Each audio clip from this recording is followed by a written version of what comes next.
आवाज आ रही। जी आवाज आ रही है आपकी। प्रभ अपने की महिमा गाओ, जग जीवन सुफल हो जाई। गुणी ज्ञानी नित कीरत गावे, प्रभ चरण कमल सुखदाई।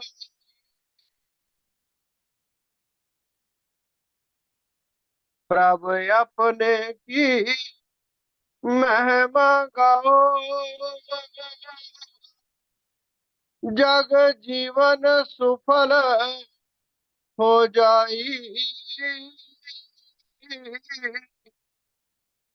गुणी ज्ञानी नित कीरत गावे, प्रभ चरण कमल सुखदाई। ए संसार अगन सममीता, प्रभ नाम सब ताप मिटाई। नाम बिना नहीं शांत आवे, जो अत संपत घर पाई।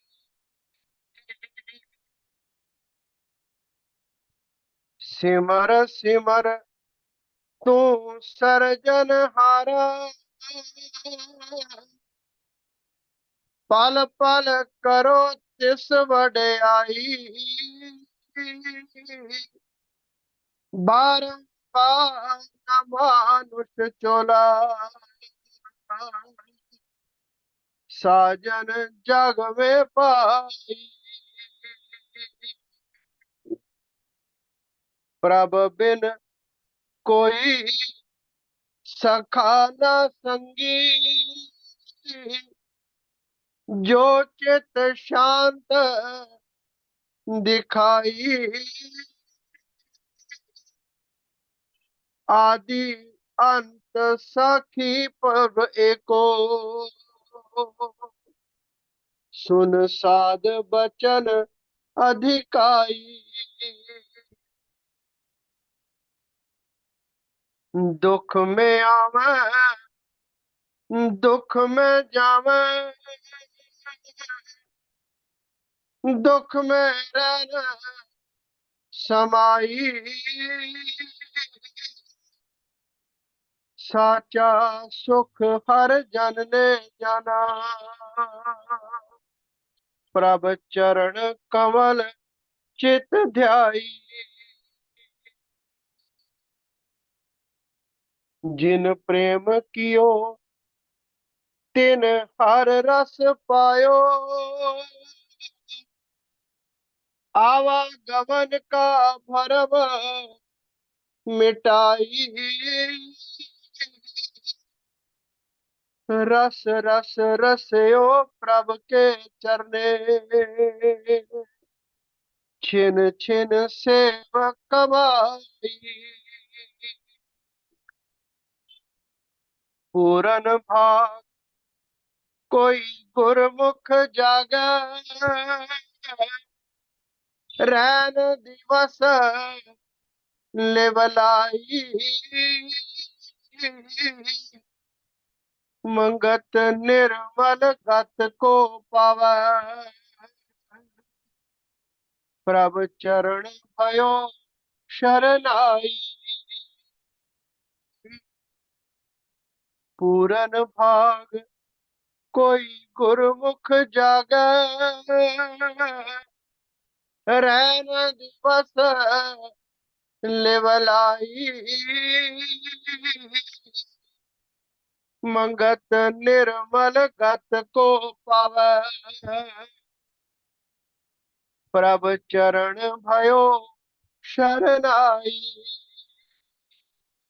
हो ब्रह्म सत्य सर्वयाधा,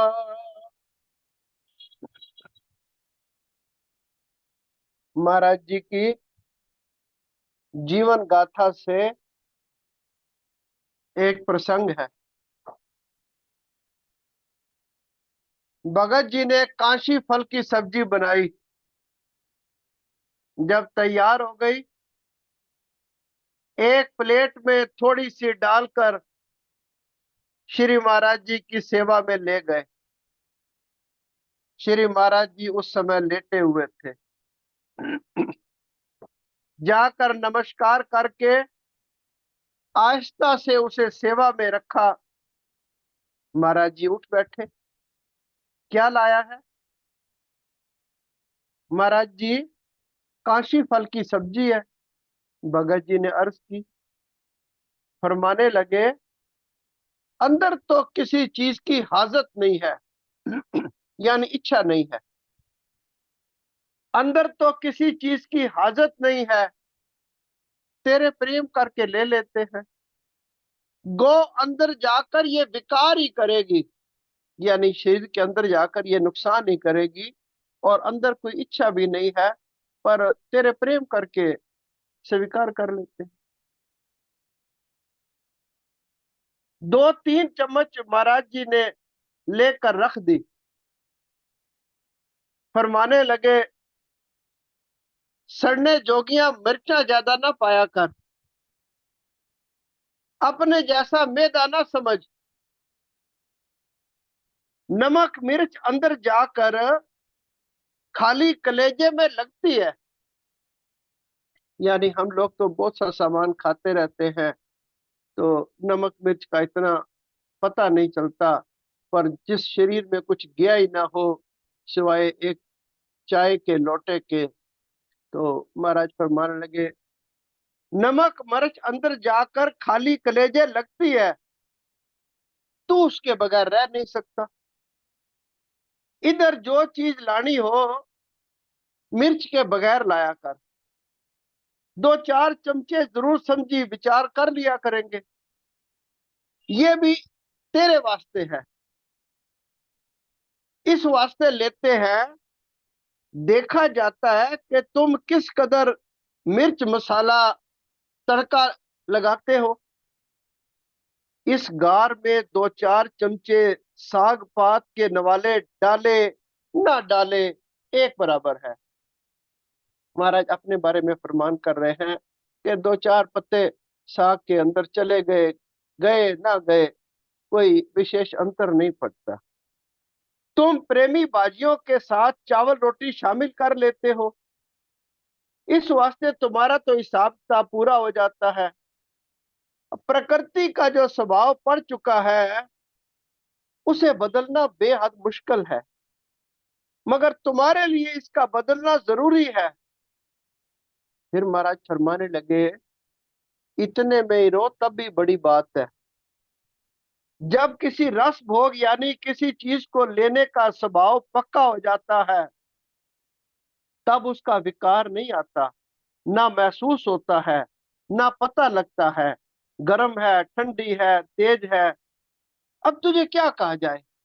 महाराज फरमाने लगे, जब जीवा की चटलास जो किसी चीज में आनंदित होती है, तो फिर ये ख्याल नहीं करती कि चीज तेज है ठंडी है गर्म है मीठी है कड़वी है।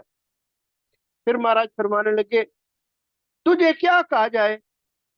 खाने के मामले में तुझे पता ही नहीं, ना तिल कटे ना राई बदे। किस गुरु ने तुझे बनाना सिखाया है? चीजों में रस स्वाद पूरा होता है, तुम इनमें मिर्च मसाला कम करने की कोशिश करो। महाराज फरमान कर ले, जो चीज प्रकृति ने बनाई है उसमें भी अपना उसका एक आनंद है, उसका एक स्वाद है, टेस्ट है, तो ज्यादा मिर्च मसाले नहीं। फिर महाराज फरमाने लगे, हो सकता है तू किसी जमाने में स्त्री का रूप रहा हो, स्वभाव की दृढ़ता जन्म जन्मांतर तक चलती है। क्योंकि महाराज फरमाने लगे कि जो स्वभाव तेरा बना हुआ है, भाई भगत जी को महाराज जी डांट लगा रहे हैं प्यार से, हो सकता है तू किसी जमाने में स्त्री का रूप रहा हो, स्वभाव की दृढ़ता जन्म जन्मांतर तक चलती रहती है, खाने पकाने का शौक स्त्रियों को जरा ज्यादा रहता है। भगत जी हंसने लगे। महाराज जी, अच्छा अंदाजा लगाया है। फिर भगत जी कुछ कहने ही लगे। महाराज ने फरमाया, इस किस्से को छोड़ो। अब महाराज जी के बुखार बिन से जो वचन निकले थे निकल गए। भगत जी उसकी पड़ताल करने लगे। महाराज ने कहा, प्रेमी छोड़ो, जाओ लंगर का झगड़ा खत्म करो, फिर पत्रिकाएं लिखो। पर भगत जी सोचते रहे, महाराज जी ने ये क्या फरमा दिया है, किस तरह निर्णय करवाया जाए, पिछला हाल कैसे जाना जाए। शाम को 4 बजे भगत जी ने चिट्ठियां वगैरह लिखी। फिर श्री महाराज जी की सेवा में हाजिर हुए। महाराज जी एक अखरोट के पेड़ के नीचे बैठे थे। महाराज ध्यान मगन थे। भगत जी ने प्रणाम किया, चिट्ठियां दिखाई। फिर आपने खुद ही फरमाया, अब क्या करना है। क्योंकि भगत जी के दिमाग में तो वो उठा पटक चल रही थी। महाराज फरमाने लगे, सोचिया सोच ना होवी, जे सोचे लख वार। बनारसी, इस जगह जन्म का झगड़ा खत्म करो, पिछली सोचें क्या सोचते हो। तुम इस जन्म के शुभ अशुभ कर्मों पर विचार करो। जन्म लेकर क्या किया है, किधर आना जाना हुआ है। एक बड़ा भारी पोथा बन जाए। यानी एक आदमी अगर अपनी ऑटोबायोग्राफी लिखना शुरू करे कि मैं कब पैदा हुआ, कहाँ पैदा हुआ, कैसे कैसे मेरा जीवन व्यतीत हुआ, तो महाराज जी का हुक्म है कि एक बड़े भारा एक पुस्तक बन जाए, बड़ा पोथा बन जाए। फिर महाराज फरमाने लगे, प्रेमी जब साधना में गहरी तरह स्थित हो गए, तब अनेक जन्मों का हाल आप ही पालोगे। अब भगत जी की जो दुविधा थी ना, वो भगत जी कह भी नहीं पा रहे, और उनका जो ध्यान है उधर से हट भी नहीं पा रहा। फिर महाराज जी ने फरमान कर दिया, प्रेमी जब साधना में गहरी तरह स्थित हो गए, तब अनेक जन्मों का हाल आप ही पालोगे। उस वक्त साथ ही उन सब जन्मों के कार्य को भूलने का यत्न करोगे। यानी जब ऐसी अवस्था आ जाएगी कि तुम्हें पिछले जन्मों का कुछ पता चल जाए, पर तुम उसे उस वक्त चूंकि इतनी आनंदित अवस्था में आ जाओगे कि उसको तुम भूलने का प्रयास करोगे। अब ये बात यहाँ पे हो गई। फिर महाराज ने फरमाया, प्रेमी अगर मेहनत करोगे जरूरी लाभ होगा। जो चलते हैं रास्ते में कमजोरियां आ जाती हैं, विघ्न पड़ जाते हैं, बड़े बड़ों को शारीरिक कैद में आना पड़ जाता है। प्रेमी इस वक्त ये मौजूद है, तुझे गलतियों से बचाते हैं। बाद का ईश्वर मालिक है। डर है आगे चलकर कहीं टेढ़े न चल पड़ो। शरीरों का साथ हमेशा नहीं बना रहता। दरमियानी रास्ता जो तुम्हें बताया गया है उस पर चलो। फिर महाराज जी ने एक चेतावनी दे दी, बच्चों इस वक्त को मामूली ना समझो, मेहनत करो। मेहनत जरूर मदद करती है, शरीर का कुछ पता नहीं। इसके बाद महाराज जी उठ खड़े हुए, भगत जी के सिर पर हाथ रखा और महाराज नीचे उतर गए। हाथ रखने से भगत जी के शरीर में एक बिजली की लहर सी दौड़ गई। हाथ क्यों रखा, क्योंकि भगत जी के मस्तिष्क से जो सतपुरुष के मुखार बिंद से वचन निकल गया था वो जा नहीं रहा था। तो महाराज जी ने भगत जी के सिर पर हाथ रखा। हाथ रखने से भगत जी के शरीर में एक बिजली की लहर दौड़ गई। ऐसी हालत हो गई कि बयान नहीं की जा सकती। फिर महाराज बाहर चले गए, वापस तशरीफ लाए। सूरज जो था पहाड़ के पीछे डूब रहा था। कुछ प्रेमी बैठे हुए थे। एक प्रेमी राय साहब रला राम थे।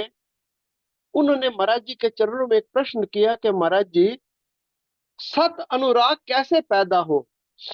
एक वैराग होता है, एक सत अनुराग होता है। महाराज जी सत अनुराग कैसे पैदा हो, कृपया करके दयालुता फरमावे। महाराज जी फरमाने लगे, प्रेमी ईश्वर चरणों का विश्वास ही अनुराग पैदा करता है। संसार से उपरामता ही और उपरसता ही वैराग्य लाती है। ये सत भाव एक दूसरे से संबंध रखते हैं। प्रेमी, संसार से उपरामता और उपरसता ही वैराग्य लाती है। ये सत भाव एक दूसरे से संबंध रखते हैं। जिस समय परमेश्वर को पाने की सही लगन और तड़प पैदा होती है और बुद्धि विकारों से निर्विकार होकर दृढ़ निश्चय से प्रभु सिमरन में लगती है, सिमरन करते करते जो जो सत विश्वास की परिपक्वता होती जाती है, उसी कदर इच्छा के जाल से निवृत्ति होती जाती है। ईश्वर के सिमरन के वास्ते गुरु की शरण में जाना पड़ता है। ईश्वर के सिमरन के वास्ते गुरु की शरण में जाना पड़ता है। जो युक्ति हासिल हो उसमें पूरी लगन से मुस्तगरक होना पड़ता है। मुस्तगरक कहते हैं अपने आप को फना कर देना, अपने आप को उस चीज में डुबो देना। प्रेमी, शारीरिक विकार अथाह है। एक सत नाम का आधार लेने से बुद्धि निर्मल होकर इच्छा, चिंता, मान, मद, मोह, भय, इन विकारों से छुटकारा हासिल करती है। इन विकारों के संकल्प विकल्प में तो ये जकड़ी हुई है, इसे किसी ने बांध थोड़ा ही रखा है। जब बंधन स्वरूप का विचार करके संसार को दुख रूप समझेगी, तब इससे उपरस होने का यत्न करेगी।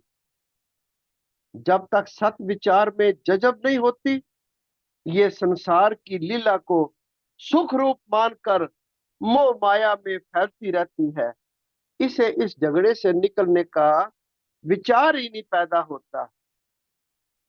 फिर महाराज फरमाने लगे, प्रेमी, एक तरफ होने से काम बनेगा। अब ईश्वर अनुराग की बात हो रही है, ईश्वर विश्वास की बात हो रही है, तो महाराज जी का वचन आप सुनिए। प्रेमी, एक तरफ होने से काम बनेगा। लाहौर में छज्जू भगत हुए हैं, उनका नियम था सुबह 4 बजे स्नान के वास्ते रावी नदी पर जाया करते थे। एक दिन एक गली से गुजर रहे थे, एक सफाई वाला झाड़ू दे रहा था। उसने कहा, भक्तों एक तरफ हो जाओ। छज्जू भगत खड़े होकर विचार करने लगे, ये बिल्कुल ठीक कह रहा है, एक तरफ हो जाओ। दो तरफ की प्रीति चल नहीं सकती। एक और फकीर हुए हैं मुसलमान, अपने बच्चे को गोद में लेकर प्यार कर रहे थे। बच्चे ने कहा, आप मेरे से प्यार करते हैं? बाप ने कहा, हाँ बेटा। पर इतना सुनते और कहते ही उन फकीर की आंख खुल गई। बोले, ये बच्चा मुझे ज्ञान दे रहा है। सोचा, खुदा मुझे बेहोशी से बाहोश कर रहे हैं। बेटे को गोदी से उतारा, इबादत इलाही में मसरूफ हो गए।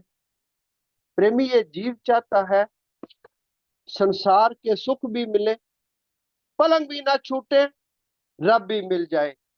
प्रेमी, ये जीव चाहता है संसार के सुख भी ना छूटे, पलंगों पर बैठे हुए रब भी मिल जाए। अगर कादर को समझना चाहते हो तो कुदरत से मुंह मोड़ लो। बेशक सारी कायनात उस मालिक की बनाई हुई है, सब उसका प्रतिबिंब है, यानी अक्स है। शीशे में वही दिखाई देता है जो सामने चीज खड़ी होती है। लेकिन इसकी प्रीति दर प्रीति, बंधन दर बंधन जकड़ने वाली है। प्रेमी, बातें ना मसलों से हल नहीं होती। प्रेमी, आजकल बातूनी ज्ञान ने सही पुरुषार्थ खत्म कर दिया है। पहले ऋषि मुनि पागल थे, सुखों को त्याग कर घोर जंगलों में कई कई बरस जंगली फल फूल सेवन करके शरीर को सुखा देते थे। तप करते करते मिट्टी ऊपर जमा हो जाती थी, उन्हें पता ही नहीं लगता था ये क्या हो रहा है।